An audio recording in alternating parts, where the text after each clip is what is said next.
मेरा सवाल ये है कि जब ये प्राप्त हो जाएगा तो इस विरासत को छोड़ के किसके पास जाओगे?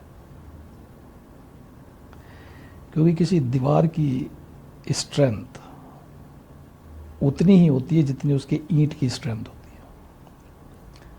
सो nation is not a piece of land, nation is the people who live in it. And if people are not strong enough,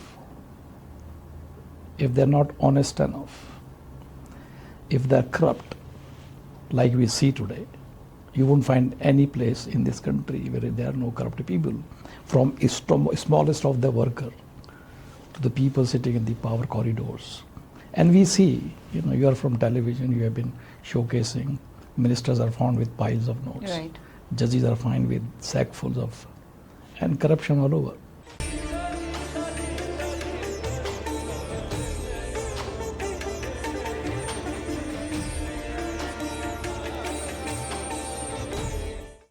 किसी भी देश के विकसित होने की पहचान क्या है? क्या उसका इंफ्रास्ट्रक्चर, जीडीपी या फिर कुछ और सवाल ये भी है, क्या बिना भीतर से विकसित हुए कोई देश विकसित हो सकता है? एक बहुत ही अहम सवाल उठा है कि एक नेशन बिल्डिंग की शुरुआत माइंड बिल्डिंग से होती है. मेरे हाथ में आप जो किताब देख रहे हैं स्थित प्रज्ञ, उसके ऑथर, उसके लेखक हमारे साथ हैं अनुपम श्रीवास्तव जी, जिन्होंने ये सवाल उठाया है और बहुत ही लॉजिकल इसके आंसर भी देंगे. तो ये अंत तक पॉडकास्ट आपके लिए है. बहुत बहुत स्वागत है अनुपम जी हमारे शो में. Thank you. सबसे पहला, जब मैंने इस किताब को हाथ में लिया, इसका नाम ने मुझे बहुत प्रभावित किया, स्थित प्रज्ञ. जी. स्थित प्रज्ञ का मतलब क्या है और ये किताब लिखने की प्रेरणा के पीछे की कहानी आप बताएं हमारे दर्शकों को. ये टर्म है which is used in Gita chapter 2 में. भगवान कृष्ण अर्जुन को एक्सप्लेन कर रहे हैं. क्यों इसको एक्सप्लेन कर रहे हैं? Because he is a confused and hysterical fellow. Having seen the armies, he becomes totally confused that how can he fight and kill his own people. So he gets affected by the circumstances. So Lord Krishna is helping him to understand and trying to clear his confusion. And in order to do that, he's explaining me that he should be a person who is established in the knowledge of the self. So that is the meaning of the word, Sthit Pragya, the one who is established in the knowledge of the self. So when I say self, it is not the your perceived notion of who you are. It is the real notion of who you are.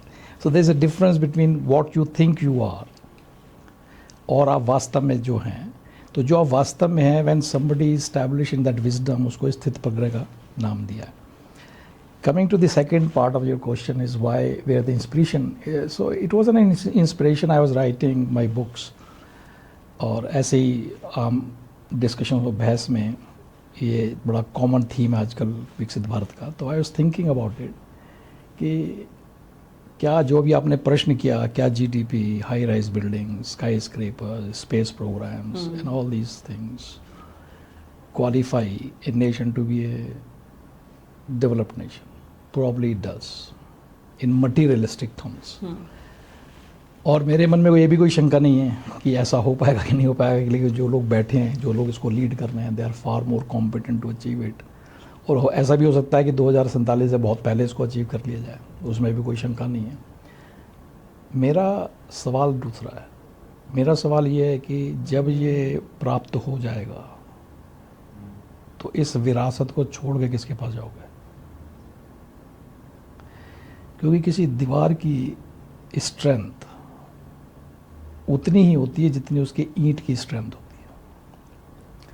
So nation is not a piece of land, nation is the people who live in it. And if people are not strong enough, if they're not honest enough, if they're corrupt, like we see today, you won't find any place in this country where there are no corrupt people, from smallest of the worker to the people sitting in the power corridors. And we see, you are from television, you have been showcasing, ministers are found with piles of notes, right. Judges are found with sackfuls of, and corruption all over. So it is like एक analogy मेरे दिमाग में उठी कि ये ऐसा cast का भवन बनाने जैसा है विकसित भारत, जो एक ऐसे धरती पे बना है जिसमें दीमक का वास है। तो ये जो कास्ट का भवन है, how long will it last, is the question that I am raising in my book. अब सवाल ये होता है कि अगर जैसे अब अगर हम 10 लोग बैठ के करप्शन पे बात करें तो हम घंटों घंटों अपने किस्से सुना सकते हैं, व्यक्तिगत अनुभव कि कौन करप्शन से कैसे कैसे प्रभावित हुआ है, और ये बहस दिनों दिन चल सकती है तब भी किस्से खत्म ना हो, इतना करप्शन है। लेकिन सवाल ये उठता है इसको करप्शन को समाप्त कैसे किया जाए। तो this is where I think जो विजडम है हमारी, आध्यात्मिक विजडम है, उसका समाधान वहाँ से प्राप्त होता है। समाधान ये होता है कि we have become so committed to Macaulay का जो प्लान ऑफ एजुकेशन था, जो उसने 1835 में दिया था, स्वतंत्रता के 80 साल बाद भी हम उसी को फॉलो कर रहे हैं। उसने किस तरह से हमारी भाषा को, किस तरह से हमारे गुरुकुल प्रणाली को, जिसमें मानव निर्माण होता था, उसको नष्ट किया। हमने आज़ादी के बाद भी उसको वो नहीं किया कि भाई इसको छोड़ो, let's recover it back to what we had, a man making. अभी जो हमारी शिक्षा प्रणाली है वो लोगों को वेज अर्नर बनाती है, जीविका कमाने वाला। तो 25 साल की तपस्या के बाद आपको दर्शन प्राप्त होते हैं डॉलर देवता के। तो जब हम व्यक्ति को डॉलर या पैसा कमाने वाला बना रहे हैं तो वो पैसा ही कमाएगा ना।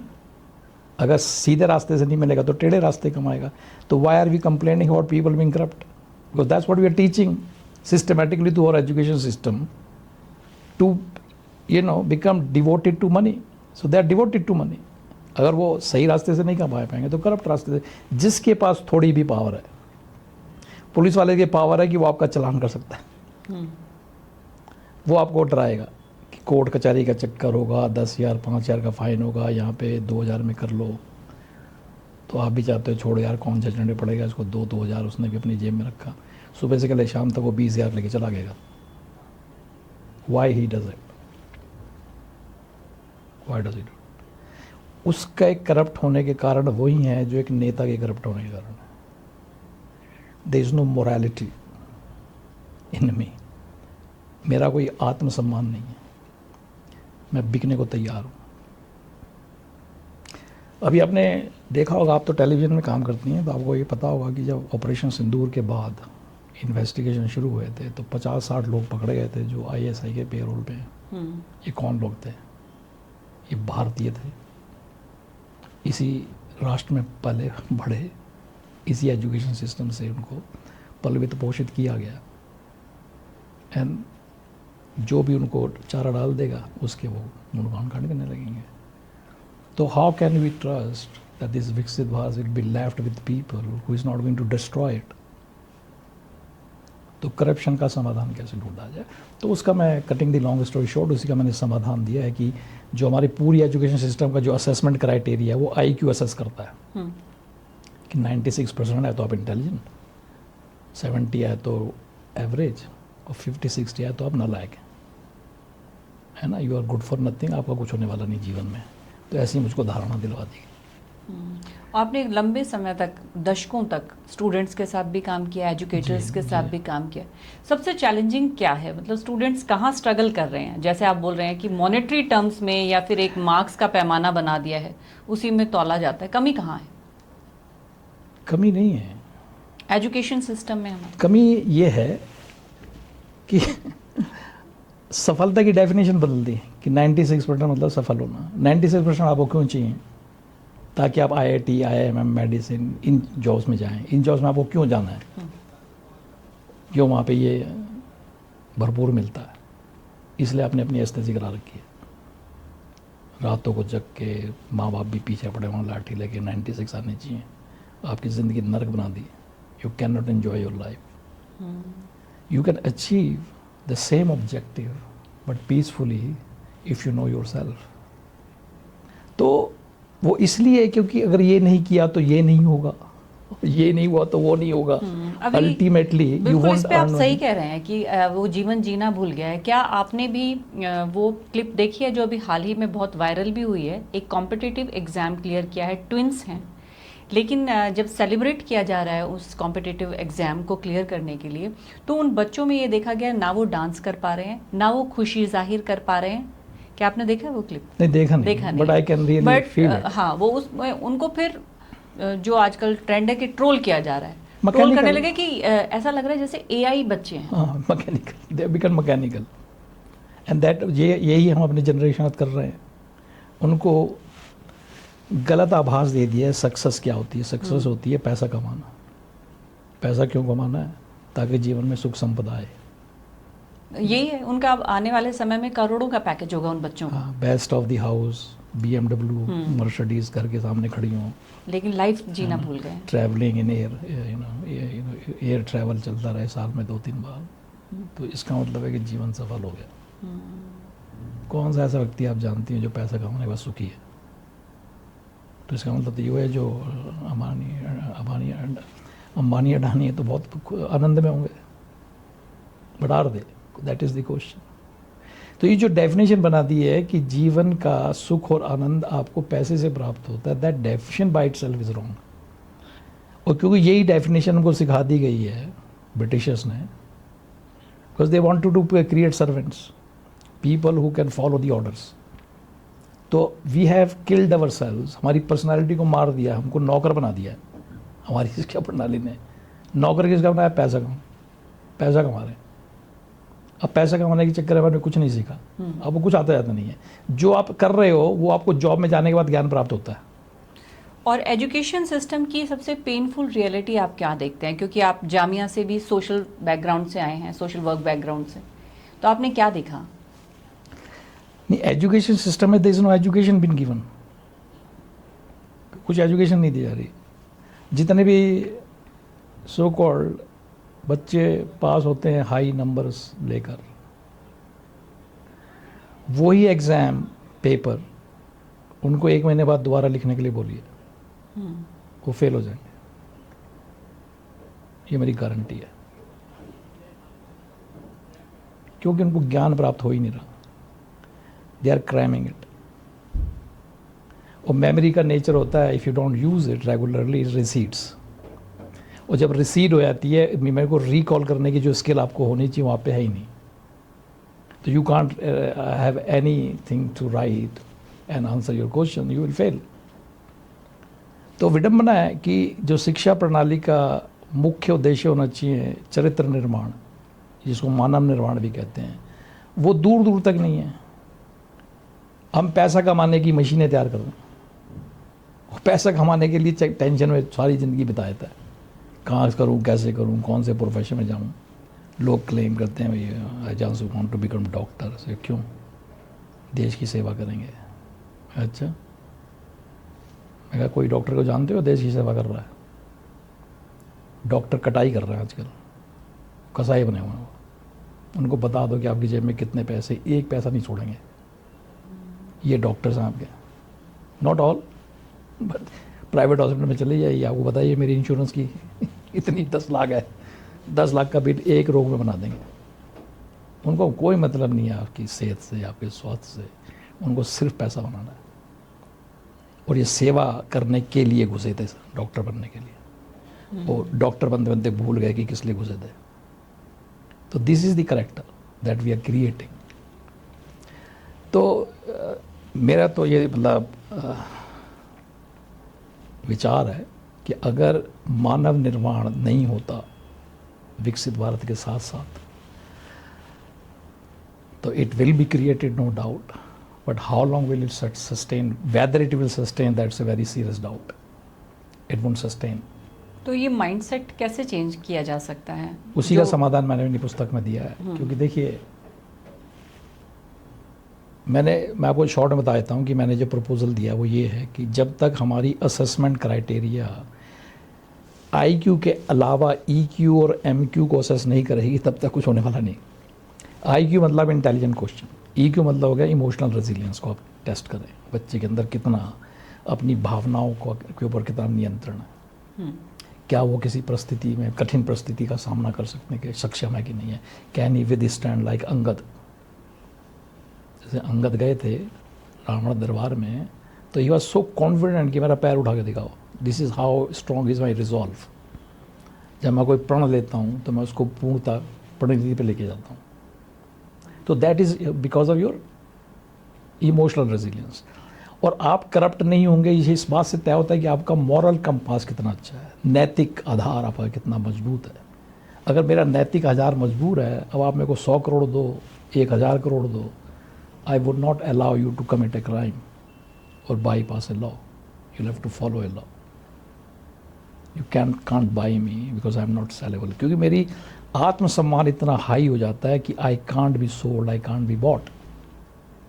तो जब I can't be bought then who can buy me?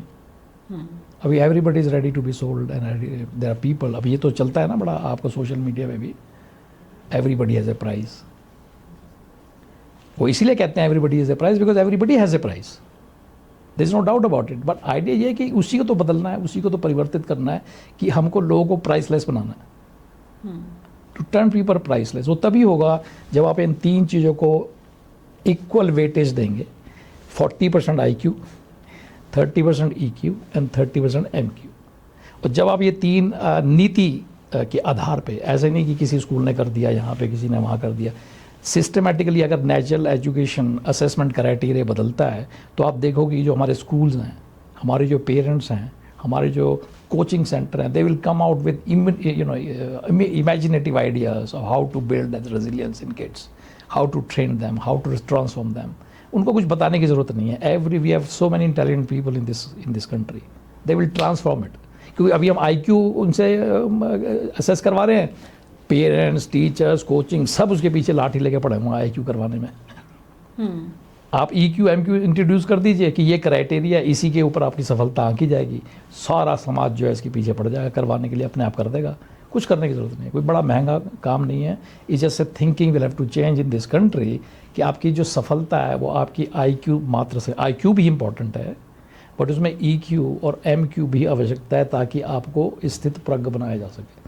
Not स्थित प्रज्ञ, स्थित प्रज्ञ जैसा संतुलित व्यक्तित्व का व्यक्ति जो कॉन्फिडेंट है अपने आप में, ही नोज और she knows who she is, can not be affected by the changes in the surroundings. चाहे दुनिया में कुछ भी होता रहे, उनका जो भावनात्मक संतुलन है वो काफ़ी स्ट्रांग होता है। They don't get faced by situations, they don't take situation as success और failures, they take it as a situation, as learning opportunity. If they don't get what they want, they will keep continuing their efforts but they will achieve it and they can not be bought. They are so strong personalities. और ऐसे दुनिया में हैं लोग, हमारे देश में ही हैं। शीश पे देखिए, लोग यही कहते हैं ना, that fellow can not be bought. आत्मज्ञान क्या है? मतलब मैं कौन हूँ? Very good question. What do you think you are? मैं एक शरीर हूँ या मैं नहीं, आप इस बात का जवाब दीजिए। मैंने सवाल आपसे पूछा who are you, what would you answer? तो मैं अगर बोलूँगी तो ये अपना नाम बोलूँगी, मैं हिमांशी हूँ। Daughter of, wife of, employee of, neighbor of. These are all the names given to this body. How this body relates to the other body. लेकिन आप कितना भी सोच लें, आप शरीर, मन और बुद्धि के डिस्क्रिप्शन के अलावा कुछ और नहीं सोच पाएंगी। लेकिन आपको पता है कि you are not the body, क्योंकि आप अपने आप को दिन में सैकड़ों बार रिमाइंड कराती हैं। कैसे? आप कहती नहीं this is my body, this is my face, this is my hair. So when you say it is my hair, it means it is not, और इट इज नॉट, और it's my body, so it means that you are not the body, it is your body. The body belongs to you. जैसे मैंने कहा ये मेरा phone है, my phone, इसका मतलब आई am not the phone, I own the phone, और आई possess the phone, और I hold the phone. In the same वे जब आप कहती हैं मैं शरीर, ये मेरा शरीर है, तो इसका मतलब यू आर नॉट द शरीर, you are other than the शरीर। तो सवाल ये है कि आप कौन है? अगर आप शरीर नहीं हैं तो आप कौन है? इसी प्रश्न का उत्तर वेद दे रहा है। सारे उपनिषद इसी प्रश्न को उत्तर देने में लगे हैं। गीता भी इसी प्रश्न का उत्तर देना चाह रही है आपको, अगर आप जानना चाहें तो। कोई कंपल्शन नहीं है। You can rot in your miseries. But the day you आप decide, बताइए। the day you decide to know and want to find out who you are, you will find out. It's not rocket science. शरीर और आप यानी आत्मा, आत्मा मतलब क्या होता है? Self.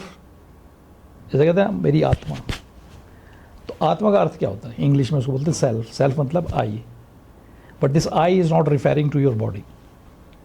I is referring to that because of this which this body exists, जिसके कारण ये शरीर चलायमान है, गतिमान है, कार्य कर रहा है. ये वो शक्ति है जिसको हम आत्म कहते हैं, और इसी आत्म का वृहद रूप को ब्रह्म कहते हैं. जो शब्द है ब्रह्म, इसके 2 सिलेबल से बना है, संस्कृत का वर्ड है ये, ब्र और अहम. सो ब्रा का अर्थ होता है अल्टीमेट रियलिटी ऑफ अहम. अहम मतलब सेल्फ. सो इस परम आत्मा, supreme reality of myself. So Brahman is nothing but myself. महावाक्य भी है ना एक, अहम ब्रह्मस. हाँ।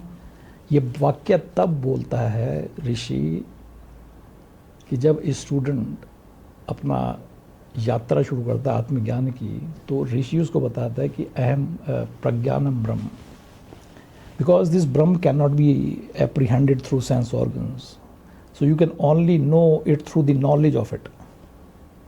सो प्रज्ञानम ब्रह्म, the knowledge of Brahman is Brahman itself. तो ये उसको ऋषि बताता है. फिर वो कहता है कि then he explains what Brahma is.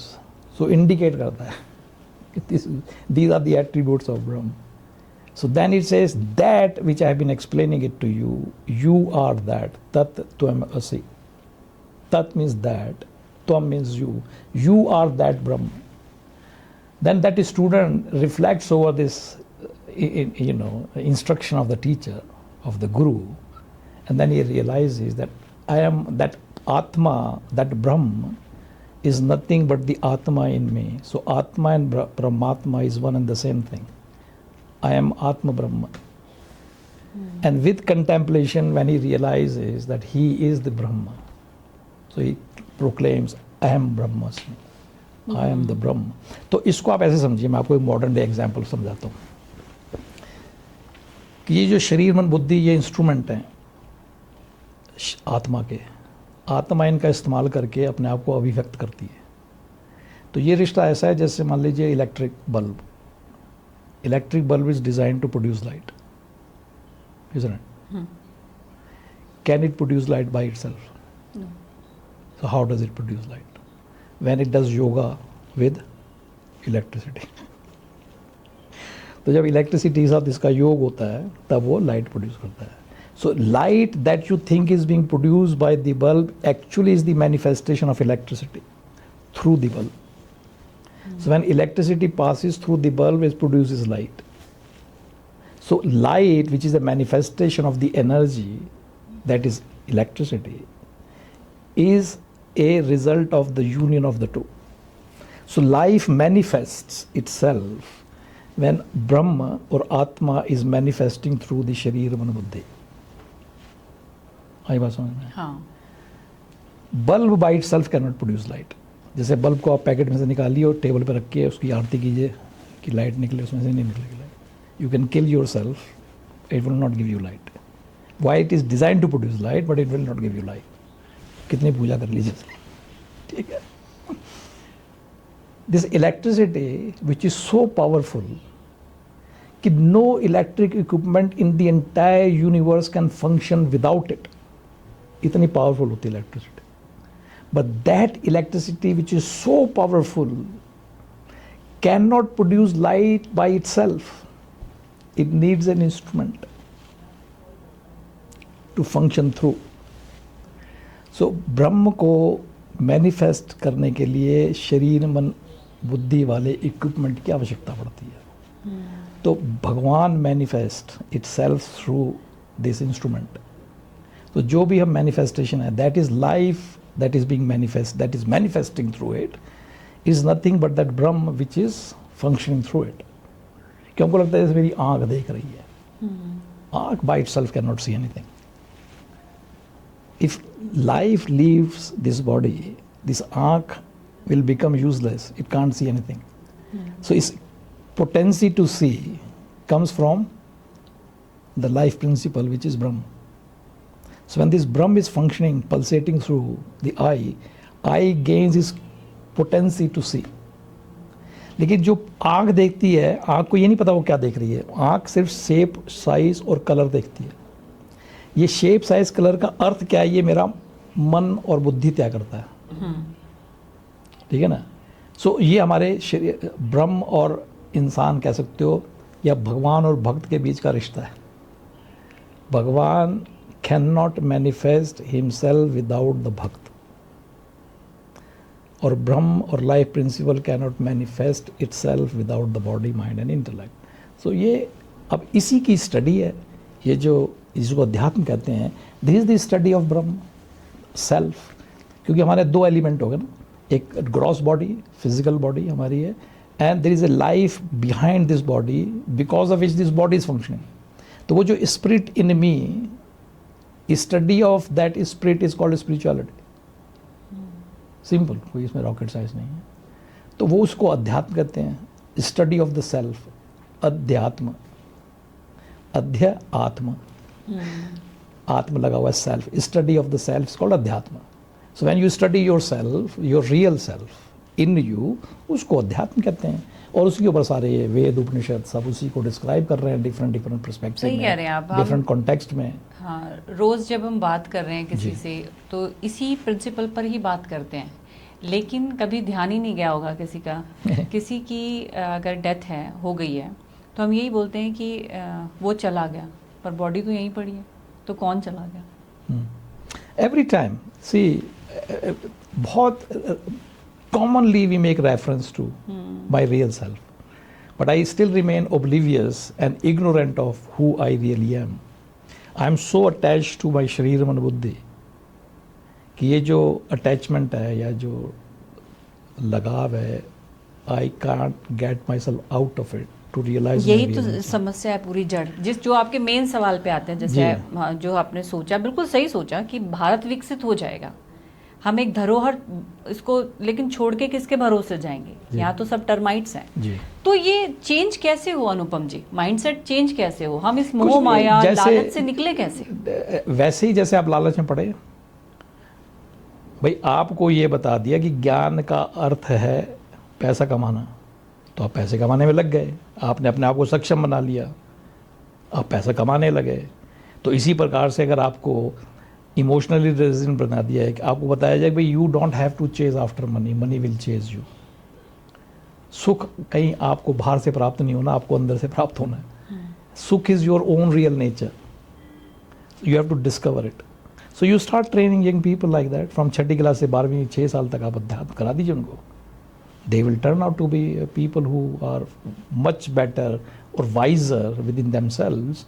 They will be so strong personalities and they will be so full of self respect कि अगर उनके पिता भी कोई कुकर्म करेंगे तो उनको भी वो जेल भेजने को 2 सेकंड नहीं सोचेंगे. इतना ज़्यादा मॉरलिटी उनके अंदर होगी. ये क्या, अगर मैं एक एग्जाम्पल की बात करूं, जैसे विराट कोहली और अनुष्का हैं, उनके पास मटीरियलिस्टिक आई थिंक सारे सुख साधन होंगे, प्रसिद्धि होगी, वो भी एक सफल बॉलीवुड एक्ट्रेस रही हैं, अच्छा मुकाम पे करियर उनका था विराट कोहली का भी. अब उन्होंने इतना पैसा होते हुए भी वो धार्मिक यात्रा पर चल पड़े हैं, कंठी बांध दिए.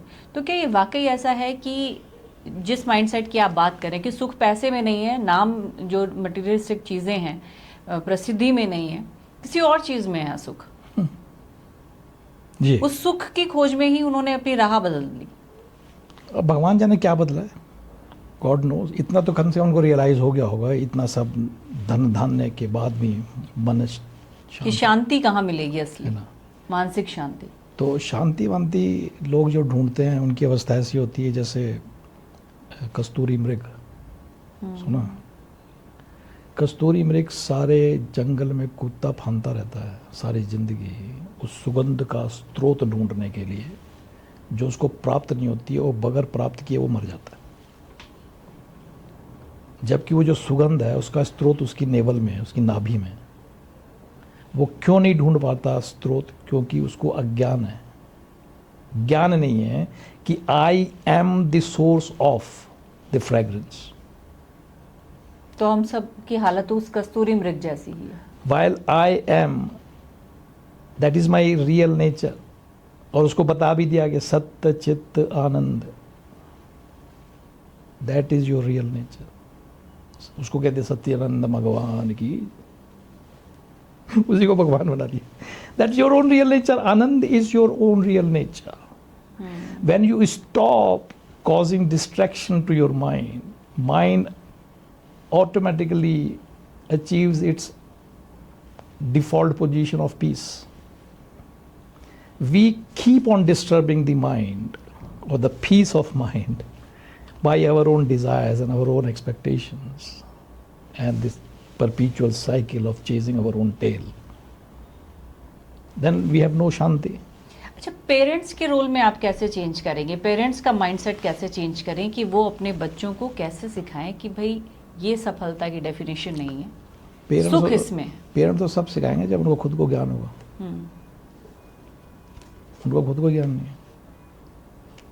हम कैसे सीखते हैं अपने धार्मिक कर्म कांड?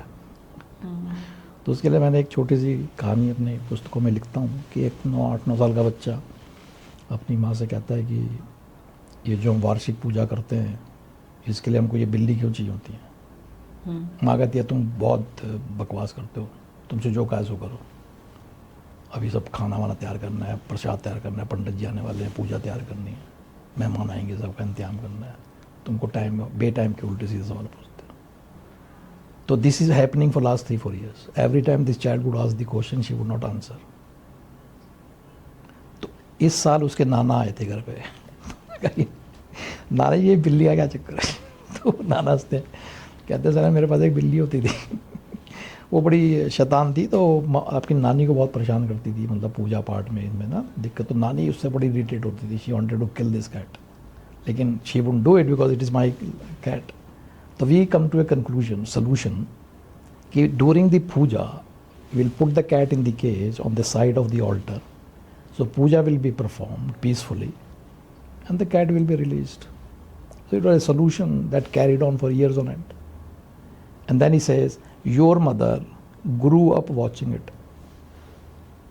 तो उनकी अम्मा को ये लगा ये जो बिल्ली है ये अनुष्ठान का, रिचुअल का हिस्सा है, तो वो उन्होंने अपना उसका अनुसरण चालू कर दिया।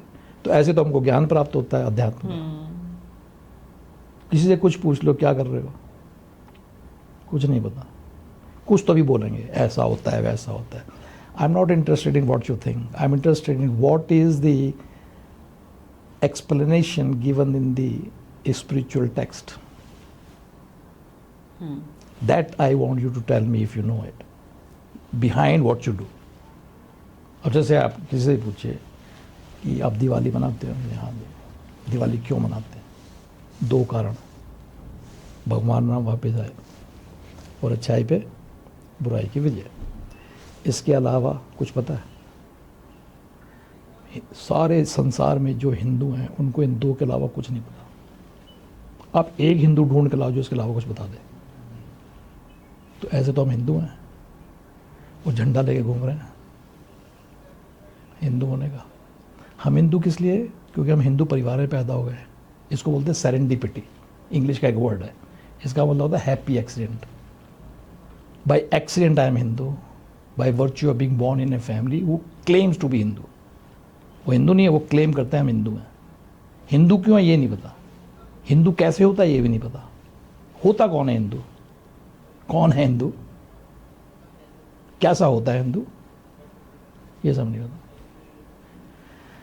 तो प्रॉब्लम है, मतलब कोई रॉकेट साइंस नहीं है कि हिंदू। अब कोई मेरे से कहता है भाई इसका सवाल ये है कि भाई आप कहते हो जी मैं मैथमेटिशियन हूँ, तो आप कैसे बने मैथमेटिशियन? किसी मैथ पढ़ के। मैथ पढ़ने के लिए आपने क्या किया? मैथ की स्टडी करी। तो ऐसे हिंदू बनने के लिए क्या करोगे? You study the subject matter, Veda Upanishad Gita. ये तो कोई पढ़ता और जो उसका ज्ञान है उसको सिर्फ पढ़ना नहीं है, मात्र पढ़ने से नहीं आता ज्ञान। कोई नॉवल नहीं है गीता, उपनिषद कोई नॉवल नहीं है जिसको कॉफ़ी टेबल पर पन्ने पलट के आपको ज्ञान प्राप्त हो जाएगा। उसके लिए आपको फार्मूला दिया है, उसको बोलते हैं श्रवण मनन निधिध्यास. Whatever information you capture, you have to reflect over it. Analyze that information, critically evaluate, does it make sense or not? And whatever essence you get out of this procedure of analysis, absorb that into your personality. So that knowledge, information should become your personal experience. So the knowledge with direct and personal experience is called wisdom, जिसको ज्ञान कहते हैं. तो ये चीज़ ऐसी नहीं है कि जिसको अपना पार्टी में डिस्कशन होता है. लोग मुझे कहते हैं सर कुछ बताइए. मैं क्या बताएं, ये क्या. मैं कहा जिस दिन इच्छा हो तीव्र, मेरा एड्रेस बताएं, घर आ जाओ. This is not the place to discuss अध्यात्म. कॉफ़ी टेबल पर डिस्कस करने की चीज़ थोड़ी ना है. तो did you get the answer? Point I am making is, मैं ये नहीं कह रहा हूँ कि ये सब चीज़ें गलत नहीं है. They are. मेरी एक किताब है Hinduism the technology for joyous living, उसमें मैंने जिक्र किया कि जितने भी अनुष्ठान हम करते हैं they are very logical and scientific. मैं आपको एक उदाहरण देता हूँ, आपको समझ में आ जाएगा. जैसे आप फास्ट करती हैं. हाँ. है? अगला सवाल मैं यही करने वाली थी. एकादशी. ये बताइए अनुपम जी, हम व्रत क्यों करते हैं? व्रत क्यों करते हैं तो मुझे पता नहीं. जो मान्यता चली आ रही है वही जो हमें सुनने को मिला, जैसे हम बड़े हुए सुनते हुए, वो तो हमें भी पता है. ये लेकिन है क्या? 3 इंस्ट्रूमेंट्स हैं, शरीर मन बुद्धि. शरीर जब हम कहते हैं, हम basically making reference to our sense organs. So I don't have any control over my sense organs. I am subjugated by my sense organs. जो मेरे को अच्छा दिख जाए मुझे चाहिए, जो अच्छा स्मेल आ जाए मुझे चाहिए, खाना है. Can't control myself. So I am ruled by my sense organs. So एक उसमें एक पतंजलि ने अष्टांग योग का प्रिस्क्रिप्शन दिया है. It's a prescription technique procedure, 8 step procedure. तो उसमें वो बताते हैं कि यू हैव टू हैव नियम. नियम में मतलब आपका व्यवहार को, आपको कैसे, अपने आचरण को कैसे नियंत्रण में करना है. तो एक प्रिस्क्रिप्शन है कि how do you gain control over your senses. आत्मविश्वास कैसे आपके अंदर, मतलब सेल्फ कॉन्फिडेंस कैसे आए कि मुझे कुछ दिख रहा है but I can not be ruled over my tempted. I know there is a beautiful food here but I won't eat it. Why? Because I am not hungry. चाहे वो 5 स्टार में हो, चाहे वो ढाबे में हो, मेरे को खाना खाना ही नहीं. क्यों? मेरे को भूख ही नहीं, मैं खाना क्यों खाऊंगा? इसको बोलते संयम. तो इंद्रियों पे संयम प्राप्त करना का प्रिस्क्रिप्शन उन्होंने दिया है कि टेक ए रिजॉल्व, व्रत लीजिए, व्रत कीजिए कि मैं 24 घंटे तक खाना नहीं खाऊंगा. ये मैंने व्रत लिया, वाव जैसे कहते हैं. अब 24 घंटे तक शरीर मन बुद्धि द्वारा जितने भी पड़ताड़नाएँ मेरे ऊपर डाली जाएंगी, पेट रंभ करेगा, वीकनेस लगेगी, थकान होगी, ध्यान नहीं लगेगा, सब ये हो रहा है. लेकिन I am not going to give up on my resolve. चाहे कितनी तकलीफ हो जाए, I will stand on my resolve. इसको बोलते हैं fasting.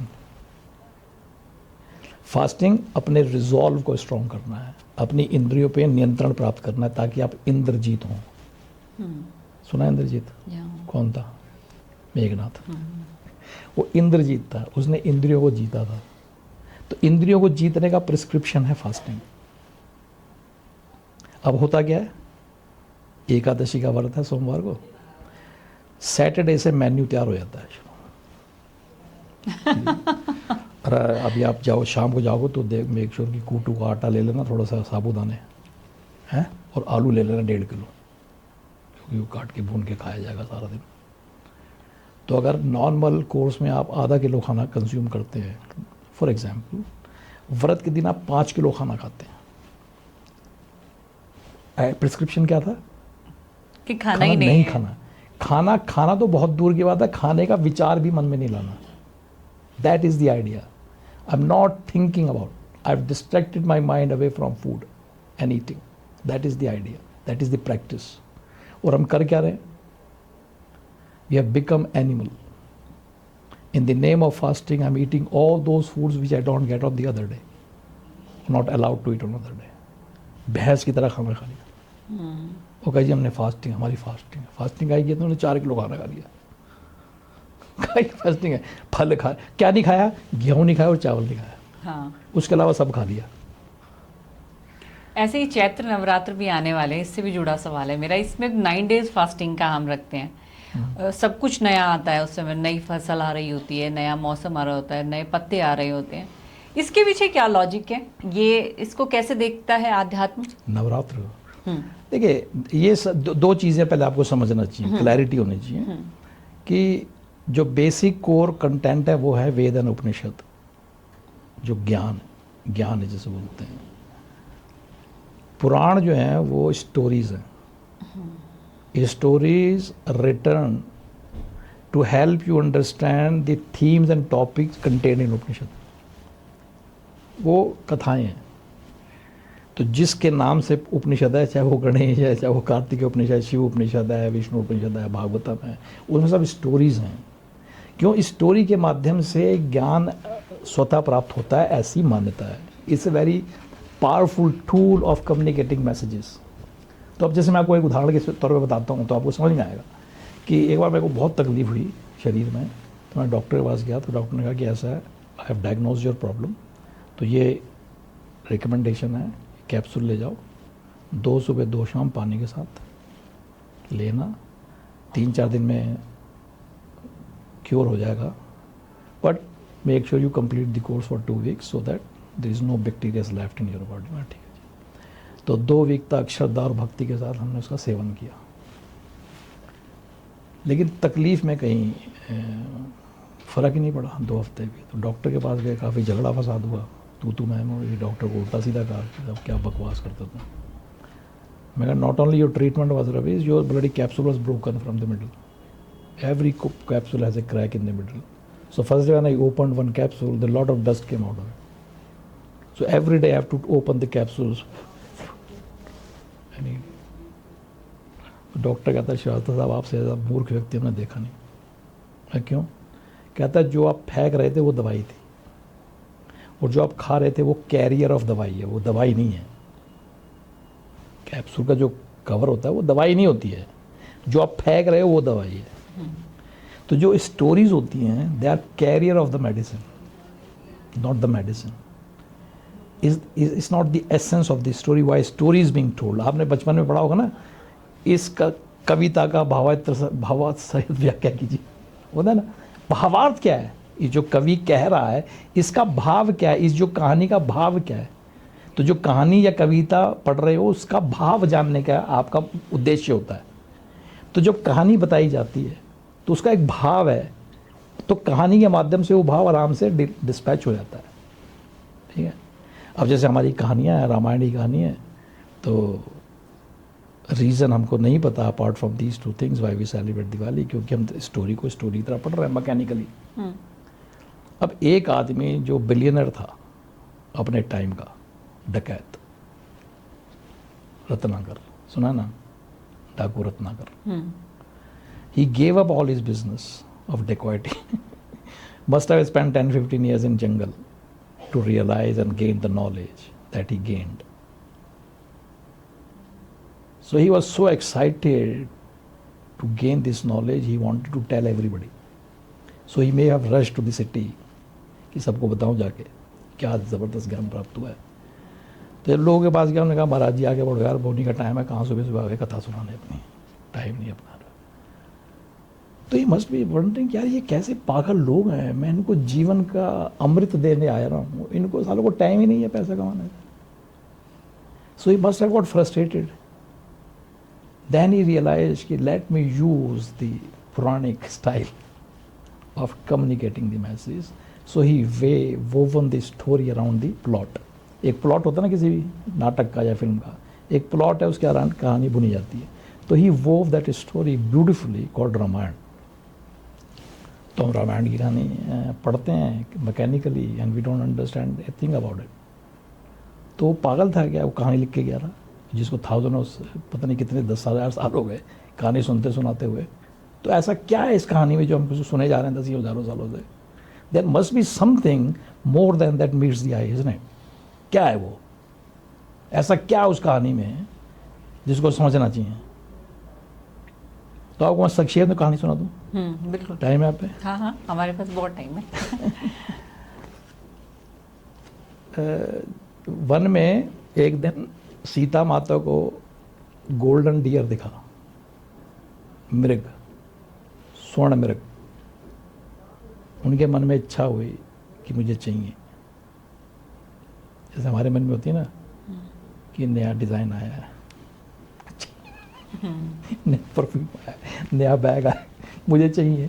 In the same way she got fascinated by this golden deer, so she asked Ram to get it for her.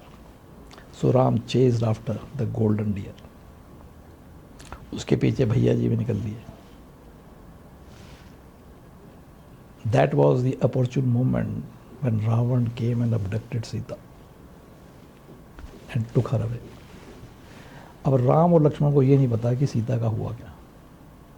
She disappeared, but she didn't know what exactly happened to her, where she disappeared to. तो भटकते भटकते भटकते उसकी मुलाकात हनुमान जी से होती है, हनुमान जी उसको सुग्रीव से मिलवाते हैं, फिर कथा आगे बढ़ती है। तो सब लोग अपना समुद्र के किनारे रामेश्वर के पास बैठे हुए घटा गोष्ठी चल रही है, सेमिनार है ना, कि how do we find her, we have no clue where is Sita gone, किसी को कुछ नहीं पता। तो एक कैरेक्टर की एंट्री होती है, उसका नाम है संपाति, जटायु के बड़े भाई। तो वो आके खबर breaks the news, breaking news आती है कि Jatayu fought with Ravan to save Sita being abducted by Ravan, eventually died in this war, and Ravan took Sita to Lanka. Up to this point, nobody had any clue where was Sita and what happened to Sita, where she disappeared. Now we know where is Sita and what is happening to her. This is exactly the condition of our life. I know I'm suffering. I don't know why I'm suffering. I'm suffering because my antakaran, which is Sita. So Sita is representing my antakaran. Antakaran hota hai man, buddhi, chitta, ahankar. When this antakaran is abducted by vices, then you must suffer in life. To relieve yourself out of your miserable conditions, you must remove all the vices, you must kill the vices. So Ravan must be killed. लेकिन रावण को मारा कैसे जाए, ये बड़ी समस्या है, क्योंकि इतने बीच में इतना बड़ा समुद्र है और समुद्र में ऐसे भयंकर राक्षस हैं कि अगर आपकी छाया को भी पकड़ ले तो मार दें। ऐसा जिक्र आता है रामायण में। इसका मतलब क्या हुआ कि you can't fly over the sea, you can't swim, you can't go under water. So no possible means seems possible to cross the sea, impossible.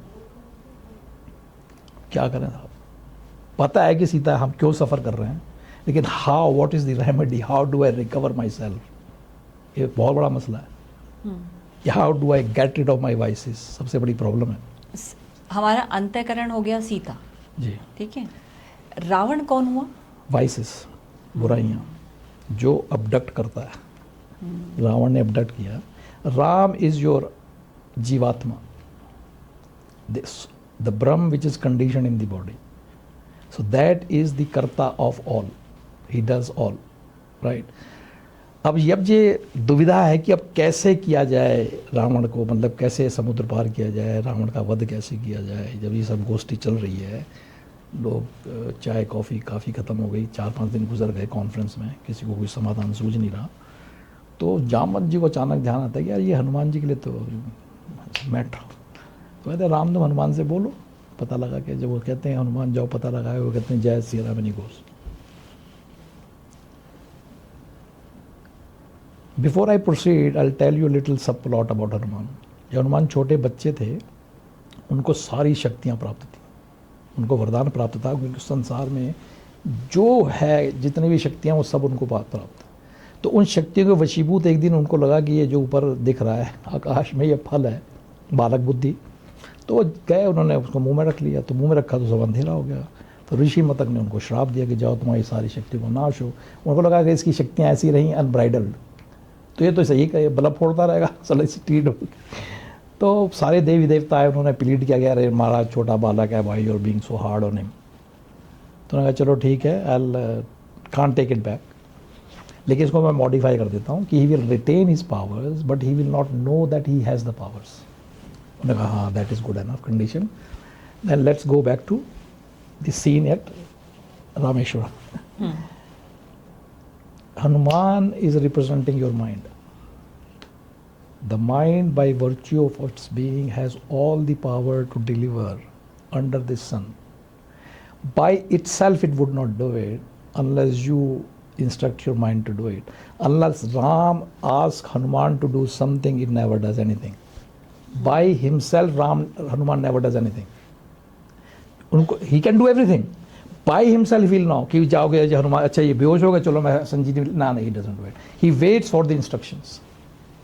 समुद्र पार करके लंका जाना, he waits for the instructions. क्या करना है, कितना करना है, प्रिसाइजली उतना ही करते हैं।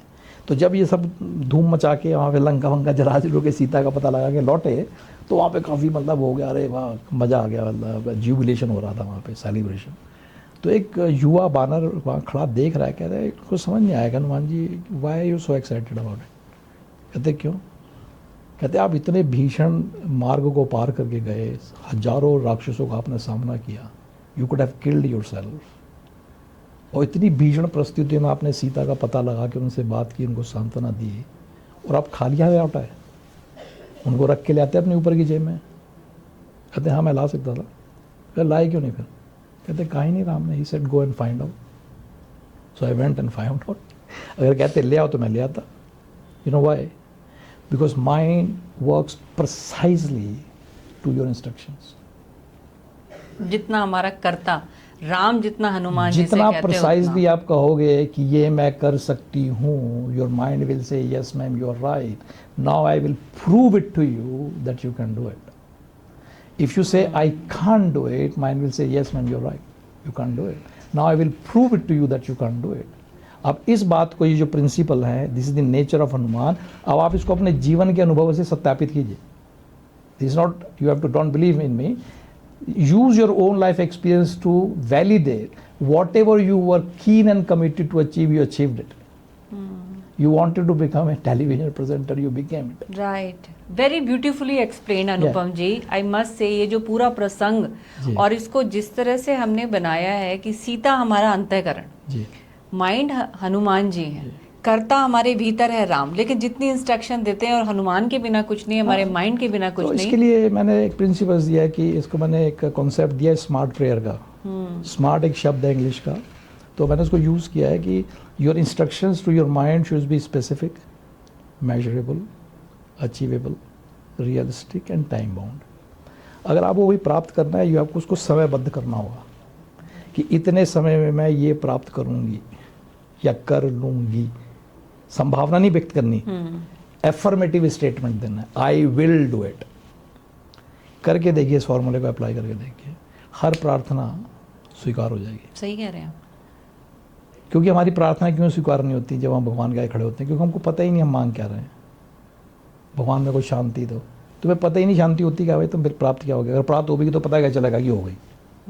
तो when you are vague in your assertions, how will your mind deliver it? Mind can not deliver unspecific requests कि give me lot of money. क्या होता है भाई? What is lot of money? कितनी होती है lot of money? How would you define it? चलो मान लीजिए भगवान ने दे भी दिया पैसा, तो ये कैसे पता चलेगा ये बहुत पैसा है? बहुत पैसा होता कितना है? 10 रुपये तो बहुत पैसा होता है, 10 लाख, 10 करोड़, सैकड़ों करोड़, किस पैसे को आप बहुत पैसा कहते हो? अगर आपको पैसे की उम्मीद है भगवान से, बोलो give me 10 lakhs by this date, mind will take you in the directions to get 10 lakhs। But you have to be specific, जिसको मैंने बोला smart prayer. Then you don't need to go to Tuesday मंदिर every Tuesday with a 200 gram Bundi and bring half a केला back in return। क्योंकि पंडित जी बूंदी रख के केला दे देंगे आपको लगे हमने पूजा कर ली। तो that is called Hanuman 2.0।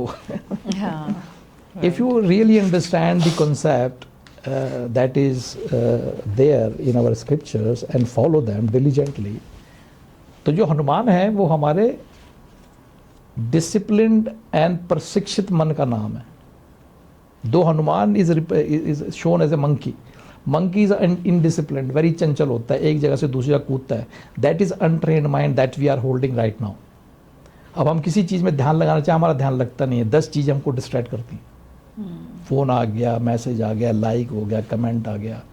So what I am trying to do, I get distracted, उसमें बिजी हो गया, फेसबुक ही देखे जा रहे हैं आधे घंटे, काम करना कुछ और था. So it is untrained mind which is distracted and it can not be with peace. तो if you want your mind to return to peace, you must train your mind. और इसी माइंड को ट्रेन करने के लिए अष्टांग योग का प्रावधान है, इसे प्रिस्क्रिप्शन. ये हाउ डू यू, अब जैसे मेडिटेशन का दूसरा एग्जाम्पल जो आपने पूछा है, जो हम लोग करते हैं. अब किसी से पूछो मेडिटेशन जो करते हैं वो क्या कर रहे हैं, कहीं जी मेडिटेशन करते वो तो दिख रहा है. मेडिटेशन में क्या कर रहे हो जब आप बैठे हो? आँख सही मूंद के मेडिटेशन क्या है? कर क्या रहे हो आप? मतलब आँख मूंद के जो बैठे हो, सांस देख रहे हो, तो सांस को क्या देखना, वो तो स्वतः चल ही रही है, उसको क्या देखना? मतलब सांस को देख के वो क्या प्राप्त हो जाएगा? What are you going to gain out of it? तो क्या है मेडिटेशन? देखिए, वैसे जो अष्टांग योग है उसके 8 अंग हैं, यम, नियम, आसन, प्राणायाम, प्रत्याहार, 5. तो जो पहले 4 और ये 5वां है, इसको बोलते हैं बहिरंग साधना, external practices to prepare your sharir, mann, बुद्धि, प्रिपेयर योर शरीर, बॉडी. आसन का अर्थ होता है कि आपको वो अवस्था प्राप्त करनी है जिसको बोलते हैं स्थिर सुख आसनम, या स्थिर सुख आसनम, कि शरीर की अवस्था ऐसी हो जाए कि वो हर अवस्था में सुख की अनुभूति दे. It does not give you distraction when you are going to sit in meditation, when you are going to contemplate over yourself. जब वो करेंगे इंटरनल प्रैक्टिस, लेटर ऑन उसकी प्रिपरेशन के ये 5 अंग हैं शुरू में. छठा आता है धारणा. सुना आपने? धारणा कहते हैं concentration of mind. A mind which is not yet concentrated, to train your mind to be concentrated. So आपकी इच्छा के अनुरूप किसी भी एक वस्तु पे या विषय पे आपका ध्यान केंद्रित हो जाए बगैर विचलित हुए, उसको धारणा कहते हैं. तो जब आपने धारणा प्राप्त कर लिया अभ्यास करके, नेक्स्ट स्टेप जब आप पहुंचते हैं तो उसको बोलते हैं कि जो आपने ध्यान प्राप्त कर लिया है, धारणा प्राप्त कर ली है, अब now you have to extend the time of that state. जो कॉन्सेंट्रेशन है उसको बोलते हैं सस्टेन्ड कॉन्सेंट्रेशन, कि you can remain that state of concentration for hours and and. उस अवस्था को ध्यान कहते हैं, इंग्लिश में उसको कहते हैं मेडिटेशन. तो ध्यान करने की चीज़ नहीं है, होने की है. ध्यान किया नहीं जाता, ध्यान होता है.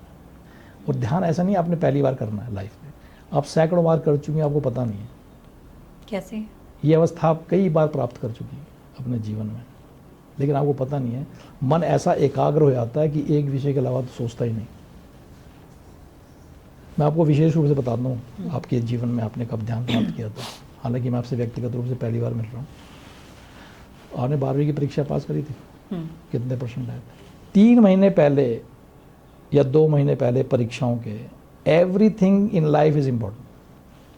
जैसे ही क्रिसमस क्रॉस करते हैं एकदम सडनली ध्यान आता है, और भैया 2 महीने रह गए, 3 महीने रह गए परीक्षाओं के. The moment you realise that I have to attain higher grades in my final exam, friendship, television, fed up, makeup, clothes, all these things drop on the sidelines. None of these things are important for you, though they were important a week ago. You were bothered how you looked. Now you're not bothered. You start waking up 4 o'clock in the morning. You wake up, you stay awake till late in night. 3-4 hours sleep, you're still not tired. And constantly you are doing what? Study, revision, study, revision, study, revision, study, revision. One subject. Your entire mental attention is on your studies. That state of mind is called ध्यान. और ये अवस्था आपने जीवन में कई बार प्राप्त करी है विदाउट एनी ट्रेनिंग. राइट. वो इसलिए नहीं कि ट्रेनिंग करनी जरूरी नहीं है, वो ऑटोमेटिकली होगा क्योंकि वो माइंड का नेचर है. The mind when it is aiming for a higher purpose becomes meditative. अपने आप कुछ करना नहीं पड़ता. जब भी आप अपने मन को समर्पित कर दें किसी भी उद्देश्य के लिए, तो वो मेडिटेटिव हो जाता है स्वतः. लेकिन इसको अगर आपको कॉन्शियसली करना है एट विल, फिर आपको वो पूरा प्रोसेस फॉलो करना पड़ेगा ट्रेनिंग का, कि you regularly sit every day for certain number of minutes and hours and practice concentration and then convert your concentration into sustained concentration and eventually arrive at samadhi. अब समाधि का लगता है कि समाधि का मतलब डेथ. नो, समाधि इज नॉट डेथ. समाधि का मतलब होता है समधि. धी मतलब बुद्धि, intellect. When your intellect becomes equanimous, it sees things as it is without qualifying into binary. अच्छा या बुरा, सफल या असफल, कि ये द्वैत भाव को जब मन छोड़ देता है, उस अवस्था को बोलते हैं समाधि. Then you are able to see your self as you are, your real nature. This is the state where you are ready for self realisation. So that's a preparatory stage of meditation. ये उस कार्य के लिए meditate करना पड़ता है. ये जो एबिलिटी है, ये आपको सांसारिक जीवन में भी बहुत लाभ प्राप्त कराती है, क्योंकि अगर आपको किसी उद्देश्य पे कार्य करना है, if you are meditative in your outlook and you have control over your mind, then no matter what distractions are taking place around you, you will remain meditative, you won't be distracted at all. And you'll become so efficient in whatever you do with the meditative mind, anything you touch becomes a masterpiece. Excellent piece outcome every time. You become excellent. Everything you do with meditative state of mind, because you're not distracted. Your mind is not traveling in the past or in the future, because it is available to you 100% of the time. So when 100% mental energy is invested into doing what you do, it produces masterpieces. अनुपम जी, पहले के time में तो हमने बहुत से सुने हैं जिन्होंने अपनी इच्छा से, किसी ने जल समाधि ली है, जो समाधि में लीन रहे हैं. क्या आज के टाइम में पॉसिबल है इस हद तक ध्यान लगाना कि आपको अपने सराउंडिंग्स में क्या हो रहा है उससे बिल्कुल फ़र्क ना पड़े विद प्रैक्टिस? क्या है टेक्निक, क्या है कि किस तरह से चलना चाहिए? कोई टेक्निक वैक्निक है नहीं. वो जो टेक्निक जो सब लोग जानते हैं वही टेक्निक है. लेकिन हमारे प्रॉब्लम क्या होती है, हम लोग अज्ञानतावश किसी काम को करते हैं, किसी ने बताया मेडिटेशन कर लो, मन को शांति मिलेगी, तो बैठ गए. यही सुना जा रहा है कि मेडिटेशन से तो बैठ गए अपना ज्ञान मुद्रा में, सांस देखना है. तुमसे भी चुप कर क्या रहे हो? हमको मन हमारा क्यों विक्षोभ में जाता है, क्यों डिस्टर्ब होता है, इसकी आपको you need to understand the science of it. क्योंकि मेरे अंदर वासनाएं हैं, मैं अपने आप को कमतर आंकता हुआ आ रहा हूँ अपने जीवन में.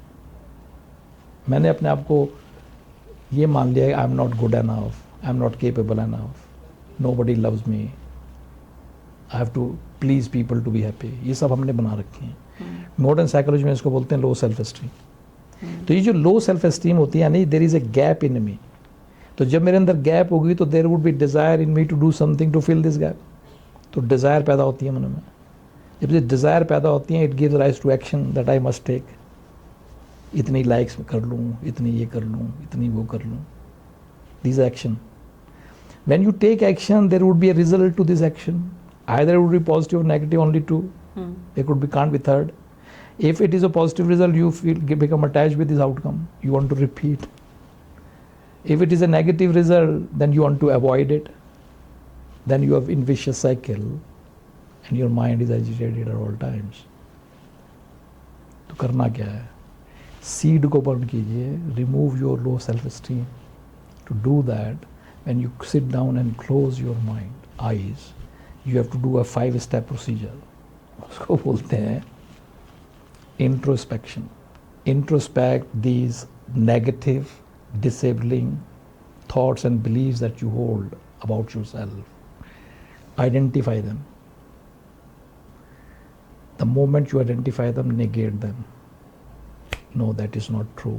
I am beautiful. I am capable. There is nothing I cannot do. So that is called substitution. Substitute the negative thought with a positive thought. To superimpose this positive thought and install it, धर्म की स्थापनार्थे. Repeat this statement repeatedly in your mind that I am excellent, I am excellent, I am excellent. इसको हमारे religious terminology में बोलते हैं जाप करना. वहीं से बताइए कि हम उस नेगेटिव थॉट को पॉजिटिव थॉट से over power superimpose, replace it with a positive and recite it repeatedly. नाम जप उसी को till it becomes your nature. When you validate that yes, I can do it, and you see it happening, I can do it, I can do it. There's nothing I cannot do. So your mind start thinking that way. So whenever there's an opportunity, your first response, yeah, I can do it.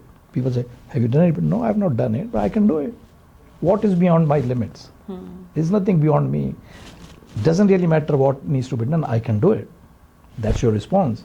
Otherwise, जब आप low self esteem में होते हैं, वो people will laugh at me, I might fail, पता नहीं लोग क्या समझेंगे, मेरी जॉब ना चली जाए, मेरा ये ना हो जाए, मेरा वो. This is how you operate. Why? You're holding a negative sense of self. So when you replace, इस negative sense of self is all those demons and rakshas जिनका वध किया जा रहा है. जब कैसे काम करता है इसी में? Repetition. जब का मतलब होता है repetition.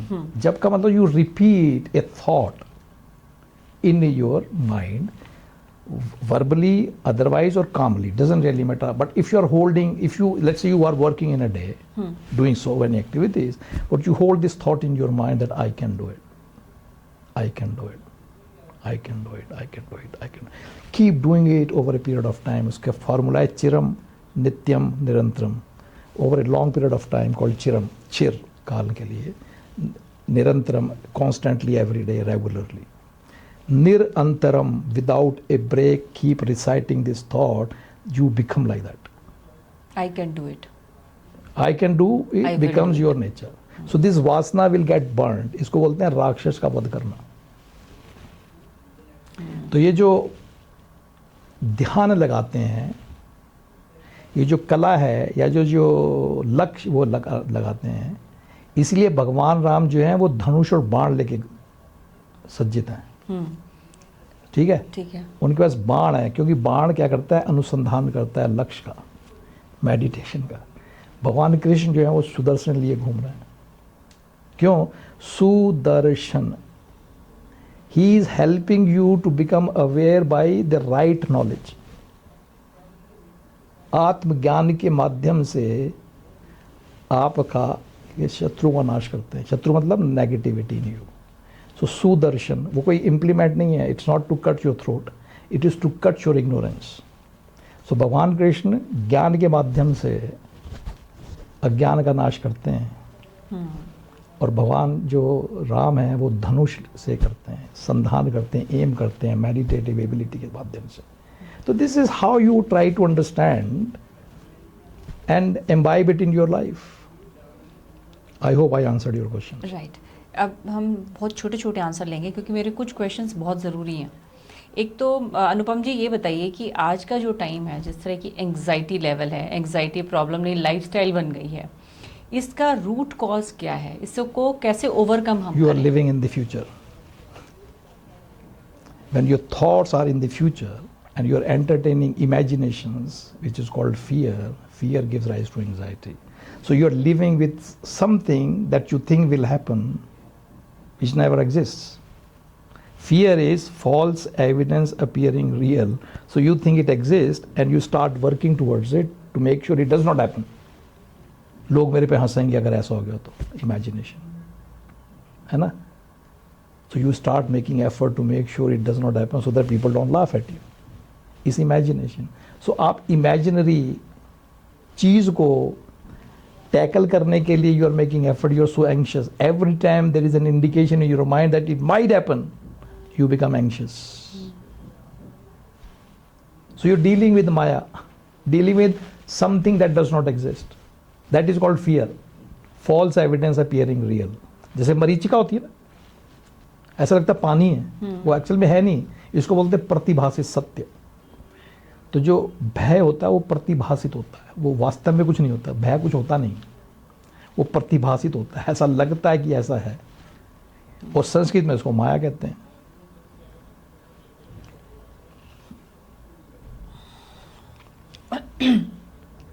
समाधान मेडिटेशन ही है, to be in the present. अच्छा, आपने जो किताब लिखी है अनुपम जी, ये एक सवाल पूछती है कि क्या देश, स्पेशली अगर हम अपने देश की बात में करें, कि क्या इंडिया इंटरनली डेवलप्ड हुए बिना एक डेवलप्ड नेशन बन सकता है? Materially yes, but really no. जैसे मैंने आपको एग्जांपल दिया शुरू में कि एक कास्ट का भवन तो बनी के तैयार हो ही जाएगा, उसमें कौन सी रॉकेट साइंस है। आपको मटेरियल चाहिए, कास्टकार चाहिए, डिजाइनर चाहिए, आर्किटेक्ट चाहिए, they will create it. Create करना is not an issue. Can you sustain it, can you continue with it, that's where the question is, who will do it. जो इस देश के नागरिक अगर ना वो खा ही जाएंगे, जिस तरह के नागरिक हमारे पास इस समय हैं, utterly corrupt, the only person the honest is who is not been caught yet. बाकी सब भगवान की माया। पुलिस फोर्स देख लीजिए, ईडी देख लीजिए, एनआईए देख लीजिए, सीबीआई देख लीजिए, अभी पता नहीं कितने लाख लोगों का एडिशन हुआ है ईडी पीडी में, इनकम टैक्स में। क्यों चाहिए आपको इनकम टैक्स में इतने लाखों लोग मॉनिटर करने के लिए? इतना एक्सटर्नल रेगुलेशन क्यों आपको चाहिए? Because people can not regulate themselves from with in. When you bring that within, inner regulation, the outer regulation just becomes a formality. ऐसा नहीं है कि लोग करप्ट नहीं होंगे, they will be in minority, they will be isolated. अभी honest people are isolated in this society. Right. अगर आप honest हैं किसी संस्था में where everybody else is corrupt, you can't survive in that office. आपके लिए नर्क बना देंगे वो ऑफिस में काम करना, आपकी ज़िंदगी बर्बाद कर देंगे, आप उठा के डाल देंगे किसी गाँव देहात में नौकरी करने के लिए। यू आर ऑनेस्ट, वहाँ जाओ एस्टेजी कराने के लिए। ये जूसी पोस्टिंग आपके लिए नहीं है, जूसी पोस्टिंग उनके लिए जो जूस पीते हैं। लास्ट क्वेश्चन अनुपम जी मैं इस तरह से लूँगी, क्योंकि आपकी जो बुक है स्थित प्रज्ञा, आप गीता से प्रेरित होकर है, तो गीता तो सेल्फ कंट्रोल सिखाती है, लेकिन अगर हम इस मॉडर्न वर्ल्ड की बात करें तो ये इंस्टेंट ग्रेटिफिकेशन को प्रमोट करता है। तो यूथ, आज का यूथ, क्योंकि हमारा जो उद्देश्य वो हमारे यूथ ऑडियंस के लिए भी है, यूथ इस कॉन्फ्लिक्ट को कैसे हैंडल करे? मतलब सेल्फ कंट्रोल कैसे? देखिए, समाधान तो सबका एक ही है। हमको ग्रेटिफिकेशन क्यों चाहिए? क्योंकि I am seeking gratification from the external environment. मुझे लाइक्स चाहिए, मुझे वो चाहिए, क्या कहते हैं, comments, likes, subscriptions, seeking validation. Why? Because I think when 100 people, 1 lakh people are doing this, I am good. It means you don't know you are good. People must tell you you are good. Isn't it? Right. So you don't know you are good. You are waiting for others to tell you you are good. I think मेरे ख्याल से यही समस्या है कि validation लोगों को चाहिए। वैलिडेशन चाहिए। वैलिडेशन आपको क्यों चाहिए? Because you are not sure about yourself. You don't know who you are. You don't know whether you are capable. You don't know whether you are good enough. You don't know whether you will succeed. Right? अब उदाहरण के लिए जैसे बड़ी simple सी बात है कि everybody is chasing after money. मैं कहता हूँ भाई, why are you chasing after money? Why can't you make money chase after you? So that you can sit peacefully, earn a lot of money and have no stress, no anxiety. Wouldn't you want to do it? होगा कैसे लेकिन अनुपम जी? होगा ऐसे कि आप इतने अपने आप को दक्ष कर दीजिए, इतना कॉम्पिटेंट बना दीजिए, जिस भी कंपनी में आप काम करें उसको डबल ट्रिपल फ़ायदा हो आपकी वजह से। फिर एक दिन अपने एम्प्लॉयर से कही, सर ऐसा है कि मैं सोच रही हूँ चलती हूँ। वह रुको रुको भैया, कहाँ जा रहे हो? कहीं नहीं जा रहे। कितने चाहिए बताओ? यदि नहीं चाहिए भाई, नहीं, कल से आपको 10 करोड़ मिलेंगे, कांट लीव मी। तो जब आपको पैसा चेज करेगा, कहीं पे भी आप जाएं, कुछ भी आप करें, चाहे आप रोटी बनाएं, 1 किलो आटे की रोटी बनाएं, एक साइज की परफेक्ट गोल रोटी बनेगी। वो that's your attitude. You do good not because how much you are being paid. You don't do good because you are going to get a reward or appreciation or compliments. You do good because that is your real nature. Where ever you go, you do good, you do excellent piece of work without any sense of regard or reward. You don't work for it. That is Sthit Pragya personality. It does not work for rewards. It works because he is reflecting himself into the work. He is excellent, so he does the excellent work. He does not do it for salary कि मेरे को तो नहीं हो रहा, हम काहे को काम करें। ये एटीट्यूड आजकल का। मुझे कोई ज़्यादा सैलरी मिल रही है, मैं क्यों काम करूँ, अपनी एस्थेसिस में कराए जाए company. That is the attitude. फिर जब आपका एटीट्यूड आपके एम्प्लॉयर को पता चलेगा, वो क्या करेगा? किकी मारेगा ना आपको। कहो जी लो जी सडन कुछ जॉब चली गई मेरी, अब मैं कहाँ जॉब ढूंढी, स्ट्रेस हो गया, मॉर्गेज जानी है। स्ट्रेस आपने अपनी वजह से किया ना, तो you are creating that problem. Point I am saying is if you make your self so competent, so excellent in doing, attitude अपना बदल दीजिए, मेरे को जो भी काम मैं करूँगा या करूँगी वो इतना एक्सीलेंट काम होगा, with or without any reward, with or without any appreciation. It does not really matter whether people recognize my work or not. I will do it excellently. लेकिन अनुपम जी एक और भी चीज़ है जो बहुत परफेक्शन के साथ अपना काम करता है, बहुत ऑनेस्टली अपना काम करता है। जैसे थोड़ी देर पहले आप कह रहे हैं वो आइसोलेटेड होता है, अभी लोग उसे एक बेवकूफ की तरह भी देखते हैं कि काम इससे कराना है, रिवॉर्ड इसको देना है। हाँ। उस वाली स्थिति में भी संभव रखें और अच्छे से करें, कैसे करें? जब आप इस अवस्था में पहुंच जाते हैं, रियलाइज़ करते हैं हु यू आर, देन इस तरह की चीज़ों से आपको मायने रखती नहीं है कि आपका लोग आपको अप्रिशिएट कर रहे हैं कि नहीं कर रहे, whether laughing at you, whether they making fun and joke out of you, let them do it because they are the one who will be crying when you will be climbing the Everest, when you will be there because of your attitude and they will still be looking for the crumbs in the gutter side, low life that they will be living, and you will be there on the high of the life.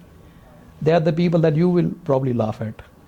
Right. तो ये आपको you have to remain patient and keep moving in the direction of your own upliftment. That's the whole idea. कोई इसमें कोई rocket science नहीं है, attitude की problem है। एटीट्यूड इसलिए क्योंकि सारा एजुकेशन सिस्टम करप्ट है, वेज अर्नर पर प्रोड्यूस कर रहे हैं, फिर हम एक्सपेक्ट कर रहे हैं कि लोग ईमानदार होंगे, कैसे हो जाएंगे भाई? मेरे को इतना ताज्जुब हुआ कि भाई किसी फौजी ने मुझे बताया कि ये जो फौजी मेन फौज छोड़ के मिनिस्ट्रीज में काम करने जाते हैं, दे स्टार्ट मेकिंग मनी। अब आप किसको इतना डिसिप्लिन किसको दे सकते हो? Can you make somebody as discipline as a fauji? No. लेकिन यही फौजी जब उस अवस्था में परिस्थिति को चेंज होता है, उसके हाथ में पावर आती है, ही बिकम्स करप्ट विदाउट ए सेकंड। ये एक फौजी मेजर, रिटायर्ड मेजर मुझे बता रहा है कि ऐसी ऐसी स्थिति। कहता है मैं तो कहता हूँ इनको जाना ही नहीं चाहिए वहाँ पे। मैं you can't stop them, he has lived life in misery, he is got the same in ignorant perspective of life, so he wants to earn money, so he is got an opportunity, is making it. और हर परिस्थिति में संभाव कैसे रहा जाए? क्या वो बहुत जोरों की स्थिति? समाधान तो एक ही है, कोई इसमें कोई अलग अलग चीज़ों का कोई मतलब अलग अलग समाधान नहीं है कि खांसी की यह वाला सिरप पीना है और जुकाम के लिए ये वाला पीना है, ऐसा कुछ नहीं है। वंस यू बिकम संभाव, जब आपकी अवस्था आती है तो आप संभाव में रहते हो ना, इसलिए कि you alter your mind no longer qualifies things into good and bad. तो जब कोई चीज़ गुड, देखिए होता क्या आपको समझना चाहिए, जब मेरा मन किसी चीज़ को अच्छा कह देता है तो मेरे मन में अटैचमेंट हो जाता है उस चीज़ को लेके। जैसे ही अटैचमेंट होता है, जैसे मैं किसी को गुड कहता हूँ तो मेरे मन में करस्पॉन्डिंग इमोशंस जनरेट हो जाते हैं अंदर। अगर पॉजिटिव है तो पॉजिटिव इमोशंस, नेगेटिव है तो नेगेटिव इमोशन। पॉजिटिव इमोशन को मैं सुख प्राप्त होता है मुझे, नेगेटिव इमोशन से दुख प्राप्त होता है। जो जिससे दुख होता है उसको मैं अवर्शन के चक्कर में पड़ जाता हूँ, टालने के, अवॉइड करने के, मेरे जीवन में ये सब ना हो। जिससे सुख प्राप्त होता है उसको मैं और चाहता हूँ। तो अटैचमेंट एंड एवर्शन, राग एंड द्वेष, ये मेरे दुख के कारण है, मेरे दुख का और भी कारण नहीं है। The moment you change your mind to convert things into binary, you will have no experience of sukh और dukh. Your mind will be at peace. आपको इस पीस को प्राप्त करने के लिए ना वैष्णो देवी जाना है ना चार धाम जाना है। You have the key in your hand. भगवान ने सब दे के भेजा है, कोई कहीं जाने की आवश्यकता नहीं है। बहुत बहुत शुक्रिया अनुपम जी, आप स्टूडियो में आए और आपने जिस तरह से हमारे जो पौराणिक किरदार हैं उनको आज के समय में प्रासंगिक कैसे हो सकते हैं और कैसे हम उनसे जीवन जीने का मंत्र सीख सकते हैं, माइंडसेट चेंज कर सकते हैं, ये आसान भाषा में समझाएं। Thank you. तो आज के पॉडकास्ट में बस इतना ही, फिर हाजिर होंगे किसी नई शख्सियत के साथ। तब तक के लिए दीजिए इजाजत।